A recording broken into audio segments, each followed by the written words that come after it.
We are in the seventh week of a sermon series that we're doing called 90. It's a sermon series that we're borrowing from North Point Church and Andy Stanley. And what we're doing, and the reason why it's called 90 is because for about the span of 90 days, what we're doing is we're journeying through the life of Jesus, and we're stopping and talking about some of his most significant events, some of his most significant conversations, and some of his most significant encounters. And I'm excited about this morning because this morning, Jesus is going to introduce us to what I believe is the single most powerful, single most inspirational, single most motivational leadership principle on our entire planet. In fact, if you have a leader in your life that you admire, someone you respect, someone you look up to, someone you enjoy following, chances are part of the reason why you admire them and part of the reason why you respect them is because they practice this leadership principle. Conversely, if you have a leader in your life that you find it hard to follow and you don't really like them very much, chances are part of the reason why is because they don't practice this leadership principle. Now, for clarity, it's possible to lead without using this principle. Regardless of what it is you lead, whether you lead your family or you coach a team or you're a teacher or you're a boss or whatever you are, it's possible to lead without practicing it. You just won't end up being a leader that's worth following. Now, the interesting thing to me about this principle, at least one of the interesting things about this principle to me, is that it explains how, at least in part, it explains how against all odds, Christianity, something that was considered to be a Jewish cult that was following a crucified teacher, it explains how Christianity, how that it was at first that way, a group of people that had no territory, no military, and no authority. It explains how all this, against all odds, Christianity not only survived, but it thrived and flourished and multiplied and ended up being embraced by the very empire that was bent on eradicating it. Now, all throughout this series, we have talked about how Jesus came to introduce something brand new, not just to the world, but he also came to introduce something brand new for the world. And this principle that we're going to talk about today, that Jesus introduces us to, it's part of the new that Jesus came to bring. But for the religious systems of Jesus' day, it meant a complete replacement of everything that was in place. Because the religious systems in Jesus' day reflected the values and the structures of the kingdoms of this world. They were top down, but the new movement, the new thing that Jesus came to bring would be upside down. So kind of back to our story about Jesus' life. Perhaps the single most disruptive miracle that Jesus ever performed, the one that caused the greatest stir when Jesus did it, was when he ended up raising a man by the name of Lazarus from the dead. If you grew up in church or you spent time in Sunday school, you've probably heard about Lazarus. It's a fairly popular story. But what made it so disruptive was at least two things. The first one was that Lazarus was extremely popular. He's extremely well known in the village of Bethany where he lived and grew up. And even outside of Bethany, Lazarus was a well-known person. He was well connected. People knew him. People liked him. And when Jesus shows up to raise Lazarus from the dead, Lazarus isn't just dead. Like he is dead. He is dead as a dead person can possibly be, as in he's been dead for several days, as in they have already they've embalmed him and entombed him. Everybody that knew Lazarus was 100% certain that Lazarus was dead. So Jesus comes in and he raises Lazarus from the dead, and everybody is just mind blown. And word spreads rapidly, and Bethany becomes a bit of a tourist attraction because people start making their way to Bethany to try to get a Lazarus sighting. They've got to see this guy that they were absolutely certain in their mind that this guy was dead. I mean, I went to his funeral. Like, I saw his body. Like, he's dead. And people show up far and wide, and word begins to spread rapidly. And it eventually makes its way to Jerusalem and to the religious leaders. And here's where our story picks up in John. He says, but some of them went to the Pharisees and told them what Jesus had done. And every time I read this verse, I can't help but think, snitches get stitches. But either way. But some of them, they went to Jesus and they're religious leaders and they ratted Jesus out. And then here's what happens next. Then the chief priests and the Pharisees called a meeting of the Sanhedrin. Now, last week we talked about the Sanhedrin. The Sanhedrin was the most influential, most powerful group of men in Israel. What they did was they were kind of like a parliament and Congress and the Supreme Court kind of all wrapped up in one. And what they did was they represented Israel to Rome and Rome to Israel. They're extremely powerful men, and they don't like the attention that Jesus is getting because of this Lazarus raising from the dead bit. So they call a special meeting. And by the way, last week we talked about a guy by the name of Nicodemus who was a member of the Sanhedrin. So they call a meeting, and it's highly likely, if not 100% likely, that Nicodemus was at that meeting. Here, when they call the meeting, whoever's leading it stands up, and here's what he says. What are we accomplishing? Like, we're getting nowhere. Here is this man performing many signs. Now, what's interesting to me about that is as they evaluate Jesus' life, they come to a very different conclusion about Jesus than most people. You see, most people thought that Jesus was performing miracles. He was doing, feeding people and casting out demons and raising people from the dead and things like that. And they just sort of saw it as random occurrences. But the Sanhedrin was watching. And they'd been paying very careful attention to Jesus, and they realized, no, Jesus, these aren't random occurrences. These things are connected. They're part of a bigger thing that's happening. In fact, we think they're signs, and signs always point people to somewhere, and they always take people somewhere. They knew that Jesus was up to something. So we continue to read, and it says, if we let him go on like this, everyone will believe in him. And then the Romans will come and take away both our temple and our nation. So they say, look, if we let him keep doing this, he is literally, they're not entirely certain what he's fully up to, but they know he's up to something. And they know he's bringing something new. And they say, man, if we don't do this, we're going to lose everything. If we don't do something, we're going to lose everything that we hold near and dear. So then we read, so from that day on, they plotted to take his life. They said, you know what? We just need to end him. If we end him, it'll end what he's up to. Now, Jesus eventually finds out about the plot, and we don't really know how Jesus knew about the plot, how he found out about it. Many people think that maybe it was Nicodemus, because Nicodemus and Jesus had obviously had a conversation where they made a connection, and they were at least friends, and maybe Nicodemus felt like, man, I don't want that to happen to my guy, and maybe Nicodemus went and told him. We don't know how Jesus found out, but he did find out. He did find out, and then we read, therefore, Jesus no longer moved about publicly among the people of Judea. Now, Judea is the area of where Jerusalem is. It's the area where the temple is. It's the area where all the religious leaders that are opposing Jesus live and work and do their thing. So Jesus finds out about the plot and he goes, you know what? I need to go a little covert here. For a while, what I need to do is I need to fly under the radar. In fact, if you keep reading John, the gospel writer John, tells us that there were spies that were placed all throughout Jerusalem, and they were waiting for an opportunity to seize Jesus and to arrest him. So Jesus decides, okay, let's kind of play it low key. Let's fly under the radar. And so he just kind of hung out around the outskirts of Jerusalem and kind of tried to keep things kind of quiet. Now, the reason why Jesus did that is because Passover is right around the corner. And Jesus wants to celebrate Passover with his disciples in Jerusalem. So a couple of days before Passover, Jesus decides to take his posse and go to Bethany. Bethany is the place where Lazarus lived and where Lazarus was raised from the dead. And then we read this, a large crowd. And I want to kind of stop here and I want to point out this word large because that's a significant word.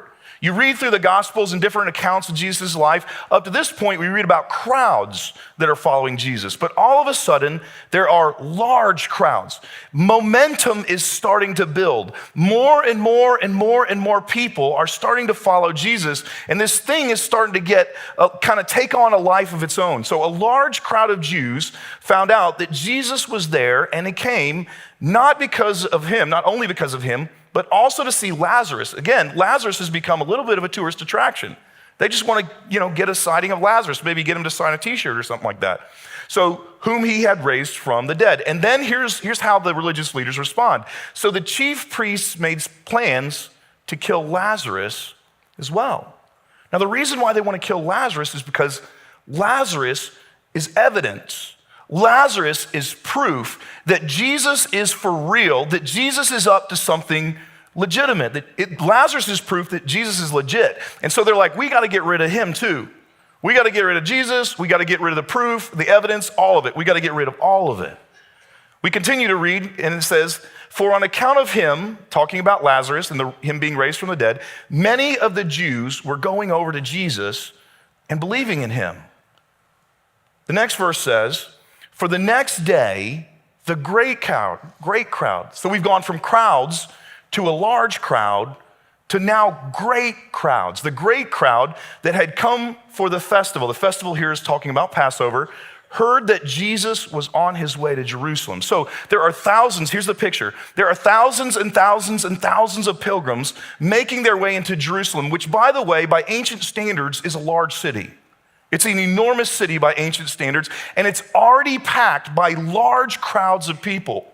And they're talking about Jesus. And now there are thousands upon thousands of people, pilgrims, pouring into Jerusalem to celebrate Passover, and Jesus is the only thing that they can talk about either.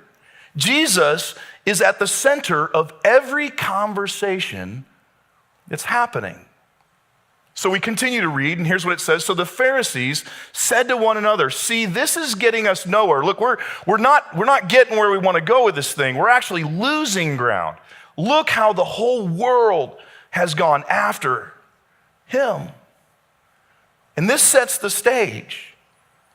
Emotions are high. Everybody's waiting for Jesus, and everybody believes that this is the time where Jesus is finally going to declare himself the king. And there's a huge crowd in Israel or Jerusalem waiting on him. Huge crowds are pouring in, expectantly waiting for Jesus to do something. There's spies all throughout the city waiting for their opportunity to get at Jesus. And it's in that context, and it's in that environment that Jesus gets his guys together and he says, okay, let's go to Jerusalem to celebrate Passover. So we read this in the text, they were on their way up to Jerusalem. In other words, Jesus and his guys are moving with the crowds. And I imagine as this happening, the crowds, they know who he is. He's the center of everybody's conversation. So they push in and they ask him questions and they try to, get him maybe, hey, I got this nephew that has this thing and I've heard you heal people. Do you think you can, maybe if you get a few moments and all that kind of stuff. And they're just moving toward the city. And then we read again, as in what Jesus is about to do, he has already done before. In fact, we know he's done this at least twice. Jesus is walking towards Jerusalem and he knows what people think is going to happen, but he also knows what's actually going to happen, and he thinks about his disciples and he thinks about the days ahead. And so Jesus decides to do something that he's already done a couple times before. But again, he took the 12 aside and told them what was going to happen to him. So he kind of dismisses himself from the crowd. He goes, hey guys, look, I know you're trying to talk to me, and look, I promise if I get time later, we can talk, and we'll talk again about your nephew that needs whatever. But look, I need to talk to my guys. So he pulls his guys over to the side where they can hear each other, where they can have a private conversation. Maybe there's some shade there. And Jesus decides to tell them again what's going to happen. And here's what he says. We're going up to Jerusalem, and the Son of Man, he's talking about himself, will be delivered over to the chief priests and the teachers of the law. In other words, Jesus is saying, guys, you know about the plot to take my life. You know there are people that are spies that are all over the city and they're waiting for me. And guys, what I'm telling you is they're about to get their opportunity. And when they get their opportunity, they're going to seize it and they're going to do what they set out to do. But he goes on to give them a little bit more detail. He says they will condemn him to death and will hand him over to the Gentiles. The Gentiles here he's referring to are Rome. They're gonna turn, guys, they're gonna condemn me to death. And they're gonna turn me over to Rome. And I imagine as Jesus continues telling them what happens, he gets maybe a little bit emotional at this point. You can hear it in his voice and you can see it in his face and in his eyes, and his body language even kind of betrays the emotions that are going on inside of him as he continues to describe, guys, this is what's going to happen. He tells them, they'll mock me and they'll spit on me and they'll flog me and they'll kill me, but 3 days later I'll rise. Guys, this is what's going to happen. And he looks over at a group of guys that he's already said this to several times, and he gets the same blank stares he got the other couple times he's told them. Like they totally don't understand. And imagine if they were given an opportunity to talk at this moment, they go, Jesus, I don't even know what that means. I mean, because have you noticed what's going on? Like, have you seen the momentum that we have? Literally, there's a huge crowd, great crowd in Jerusalem that are waiting on you, expecting you to be the king. And there's these crowds, these enormous crowds, and everybody's talking about you, Jesus. You are it. This thing has really begun to snowball. And look, what? I mean, you just raised somebody from the dead. Like that doesn't even make sense. So Jesus finishes his conversation and he starts moving back to get on the road to join the pilgrims. And then we read then, as in like literally right after this sort of gut-wrenching conversation that Jesus has with his disciples, right after this emotional conversation, then James and John, the sons of Zebedee, came to him. And they said, "Teacher, we want to ask you to do for us whatever we ask." In other words, hey, sorry to hear about all that mocking, flogging, spitting, dying stuff. Like, we're not even sure what that means. Like, but can you do us a favor? Like, so it was obviously emotional for you, Jesus. Kind of bothered you some. That was obvious, but we don't, can we get a favor?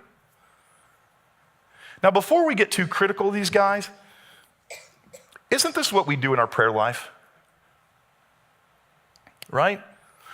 God, you're amazing. Like you built the whole world, like it was created by you, and it's just unbelievable. It's just so fascinating. Scientists are still discovering about how you made this thing, and it's just intricate and complicated, and it's amazing, and we're trying to figure it out. By the way, Jesus, can I get that parking spot at the front right there where I don't have to walk too far? I mean, don't we do this in our prayer life? These guys are so insensitive. Jesus, sorry about all that, that terrible stuff, but we need a favor. So here's how Jesus responds. What do you want me to do for you? And Jesus is so generous. He's so gracious, so patient. Guys, what do you want? What do you want? So they tell him, let one of us sit at your right and the other at your left in glory. In other words, what they're telling him is, Jesus, look, we didn't understand what all that mocking, spitting, flogging, dying stuff meant. And I'm not even sure I get it, and we're not even convinced that you're right about that. But here's what we believe with 100% certainty. This is going to end up with you on a throne. This is going to end up with you on a throne, and what we're asking is, when that happens, can we sit on the right and the left? Can we have positions of authority? Jesus, we're not trying to be number one. You're number one. We just are interested. Can you make us number two and number three? That's what that's what we want. So here's how Jesus responds. You don't know what you're asking. You don't know what you're asking. And they didn't. They had no idea that before there would be glory, that there would be a whole lot of gory. But Jesus says this, and I'm sure the disciples are thinking, yeah, we do. We totally know what we're asking for. That's why we're asking for it. Jesus, come on, man, this is what we want. Now the conversation continues, and then a couple verses later, here's what we read. When the 10 heard about this, as in the conversation that they just had with Jesus, when the other 10 disciples heard about this, they became indignant with James and John. That word indignant is such a strong word. It kind of indicates like anger, but like next level anger. Like they're indignant, but the crazy thing is they're not mad at James and John because James and John were insensitive to Jesus. They're not mad because James and John asked Jesus for a favor right after this emotional conversation. They're mad because James and John beat them to the punch. And it doesn't feel fair. So they begin fighting. They begin arguing over who's going to be the greatest in the kingdom of God. Now, I wonder how that conversation went. The scripture doesn't give us a lot of details, but I'm like, man, you got to be kidding me with this. And I'm sure Jesus is kind of like, maybe I should get some new ones. You know? So then we read, Jesus called them together. In other words, he goes, all right, guys, time for another roadside chat. So he pulls them away from the crowd one more time, and they get to kind of a place where they can have a private little powwow and maybe again some shade, hopefully. And Jesus leans in, and here's what he tells them. You know that those of us who are regarded as rulers of the Gentiles lord it over them, and their high officials exercise authority over them. In other words, he says, guys, you know how authority works and is used in our world? Like, you know the way the Romans do it and the Greeks do it, and like, you know how they take all of that power and all of that authority and all of that influence and they use it for their own benefit. Like, they keep all the resources and all the benefits of their leadership flowing upward, and they don't even care. They don't even care how it affects the people underneath their authority. Guys, you know how it works in the world. And they're going, well, yeah, that's why we're asking, man. Like, but then Jesus leans in and he says 4 words in the English language and 5 words in the Greek language that I think are just so powerful. And I just believe they're words that every single serious Christ follower, every single Christian, they're words that every single Christian needs to take to heart. And then we need to take them home. And then we need to take them to work. They're so powerful. Jesus looks at these guys and he says, not so with you. In other words, he says, guys, that's not the way leadership is supposed to be used in this new thing that I'm bringing. In the new that I'm bringing, it's upside down. In the new that I'm bringing, power and influence and authority aren't supposed to be used primarily for the people who have it. In the new that I'm coming to bring, you need to use it for a different purpose. It's supposed to be used for a different person. So then he continues and he says, instead, whoever wants to become great among you. And let me stop here and say this because I think how Jesus words this is extraordinarily important. Jesus doesn't condemn them for wanting greatness. He doesn't condemn them for wanting or seeking authority. It's as if when Jesus says this, he's saying, guys, there's nothing wrong with wanting to be great. There's absolutely nothing wrong with wanting authority. And that's fine. That's fine if you want greatness. That's fine if you want authority. It's fine if you want influence. But whoever wants to be great among you must be your servant. And you and I read that word and we don't think much of it, but they had servants. Matthew the tax collector had all kinds of them, I'm sure. And they're processing what Jesus is saying here, and they're thinking, wait a minute, Jesus, are you trying to tell me that if I want to be great, that's fine, but I need to be like that guy that I pay to clean my house and cook my meals and wash my dishes and fold my clothes because no reasonable, sane person likes folding clothes? Are you telling me that I need to be like him somehow? Jesus, that doesn't really seem all that fun. Are you telling me, Jesus, that if I want to be great, that what I need to do is to go to the back of the line? And Jesus is like, no, there's more. And whoever wants to be first must be a slave of all. And they're going, well, slave, that's worse than servant. They don't even get paid. They just have to, they're at my beck and call. Jesus, are you telling me that if I want to be great, then I have to go to the back of the line? And before they could respond, before they could push back, before they could argue with Jesus, he leans in and he says words that I think every Christian needs to memorize. I think these next words that Jesus says are words that you need to put on your refrigerator, you need to put on your computer at work. If you're a tattoo type person, tattoo that sucker on your arm. I'm just kidding. I'm not officially encouraging you to do that. Here's what he says, for even the Son of Man did not come to be served, but to serve and to give his life as a ransom for many.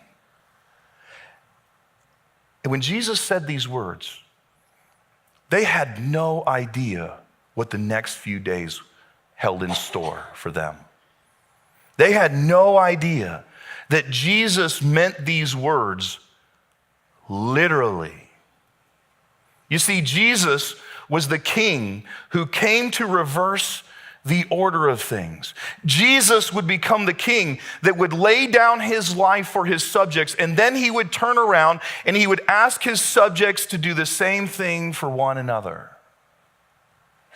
And eventually the disciples did wrap their minds around this. Eventually, they did get what Jesus is trying to talk about here, because if you go to the book of Acts in your Bible, you can read about it. And one of the biggest problems they had in the beginning, Jesus rose from the dead and then the church was started. One of the biggest issues they had in the church was that these disciples, they were spending all their time helping widows and helping orphans and all day, every day. And people started to go, wait, time out. We need to free you up. We need you guys to be teaching because you were there with Jesus and Jesus taught you directly. You were closest to the action. We need you in that role, but they didn't want to leave the serving part.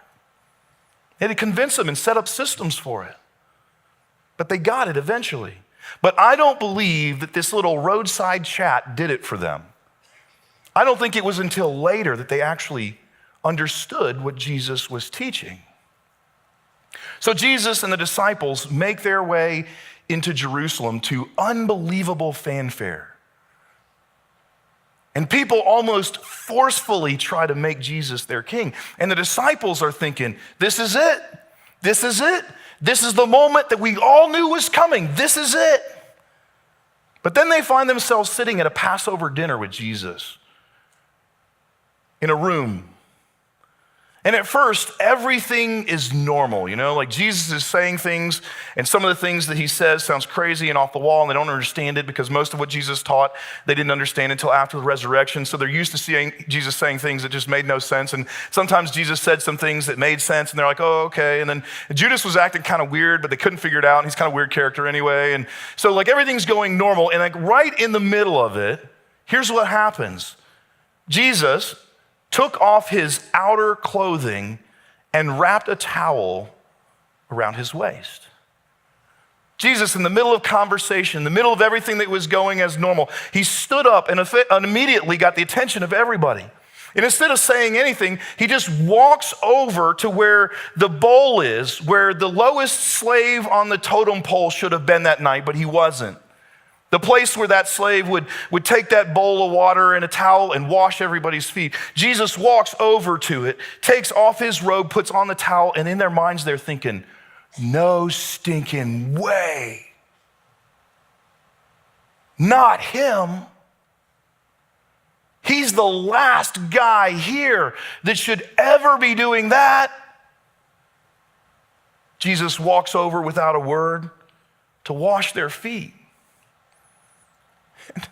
And Peter refuses. No, you shall never wash my feet. But Jesus did. He washed all their feet, one by one. And you and I, those of us who are familiar with the story, we read it and we kind of act like this took just maybe a couple minutes, but this didn't take a couple minutes. This took a long time. It takes a long time to wash dirt and grime and manure out from between people's toes. and their feet and their ankles, one by one. And the disciples are so quiet. You could have heard a pin drop. And they're ashamed, and they're embarrassed, and they're humiliated. But what Jesus is doing is he's illustrating what he talked about in that roadside chat. So when it was all done, he walked over and he put everything back, put his robe back on, and he sat down. And I want you to hear the explanation that Jesus gave that night. Here's what he said. You call me teacher and Lord. Guys, you call me teacher, you call me Lord. And you're right. And you rightly so, for that is what I am.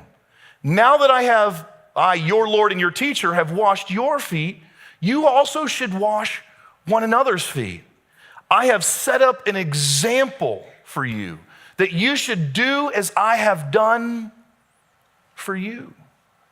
And then I imagine Jesus breathes real deep at this point, and he finds a way to say that his whole, even the Son of Man did not come to be served speech, but he rewords it a little bit and kind of explains it further. And here's what he says. Very truly, I tell you, no servant is greater than his master. And guys, Jesus tells his disciples, guys, you've already established, I'm the master. I'm the master. And you're the servants. You're not greater than me, but I'm serving you. There's no one in this room that should have done this. I'm the last guy in this room. And guys, you have no idea what I'm about to do in just a few hours from now. Guys, you're not greater than me. I'm the master. You're the servant. No servant is greater than his master, nor is a messenger greater than the one who sent him. Now that you know these things, you'll be blessed if you do them.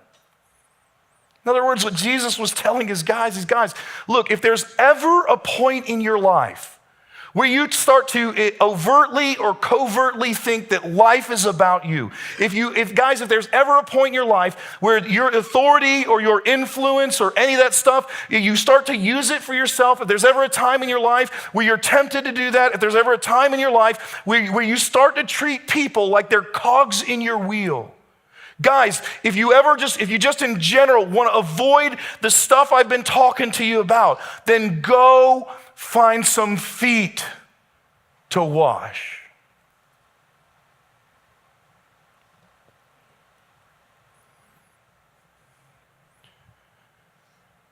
And after the resurrection, when the early church was getting started,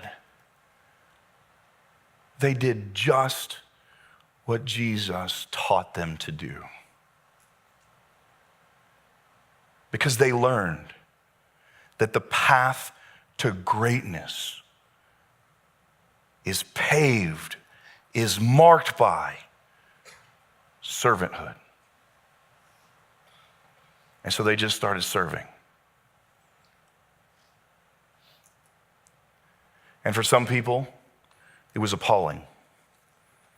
Because in the Roman world and the Greek world, they celebrated strength and power and victory. And for the first people who encountered it, it was appalling. They didn't know how to handle it. They didn't know how to navigate it.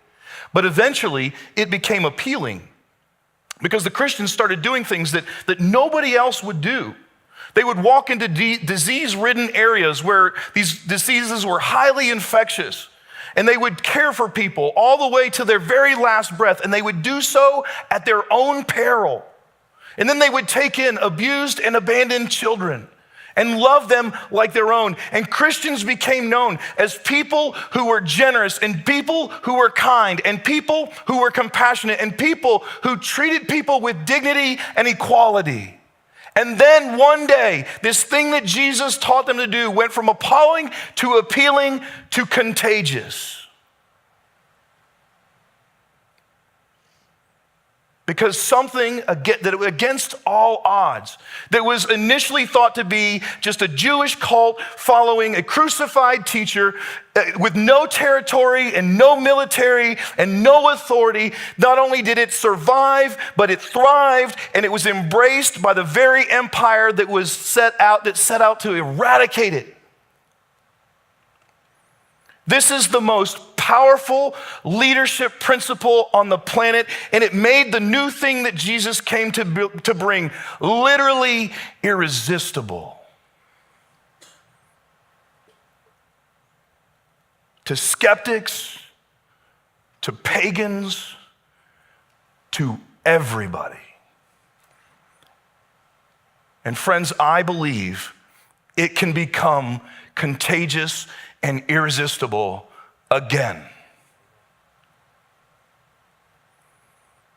But it's going to require us to practice what Jesus taught us to do.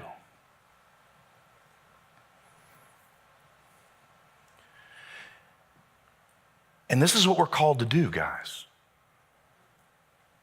This wasn't something that Jesus suggested if we get a chance, or if we feel like it, or if it won't cost us something. We're called to this. And furthermore, when we encounter it, we admire it, don't we?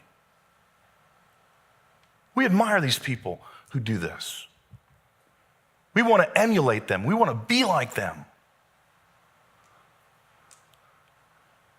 But when we get really honest, it's not natural, is it? This is not something we do naturally. It's counterintuitive. It's countercultural. And because of that, it's going to require us to be intentional.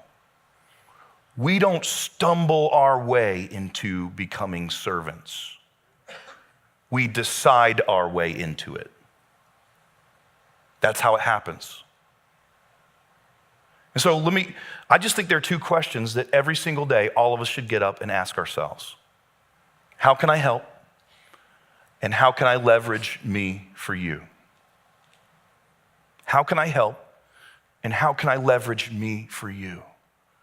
Can you imagine how powerful and how compelling and how transformative this would be, husbands and wives, if you got up every day and asked these two questions?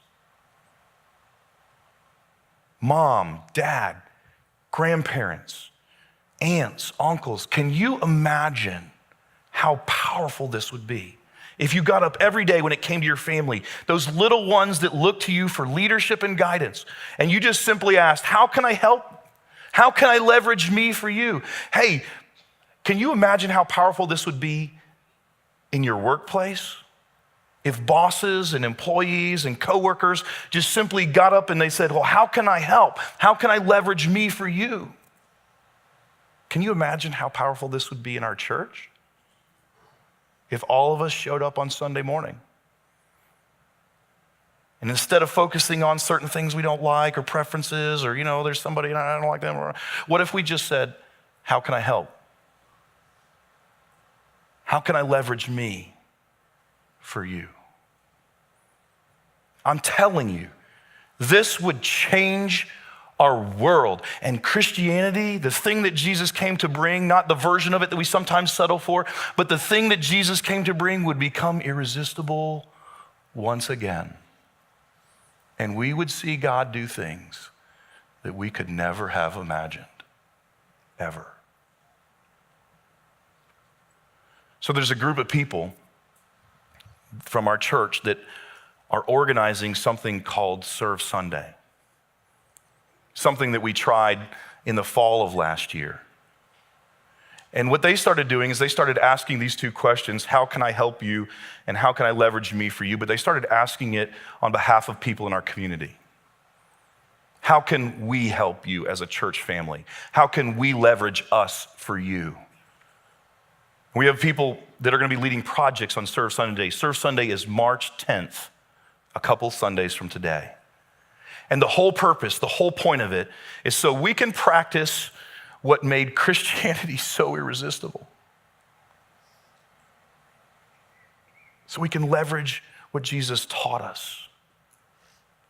And so here's what I want to encourage you to do. If you are in town on March 10th, I want you to be here. And I want you to sign up for a Serve team. Kelly's going to come out later. She's going to tell you about how to do that. But sign up. and watch and participate in the principle that Jesus taught that turned the world upside down before, and it can do it again.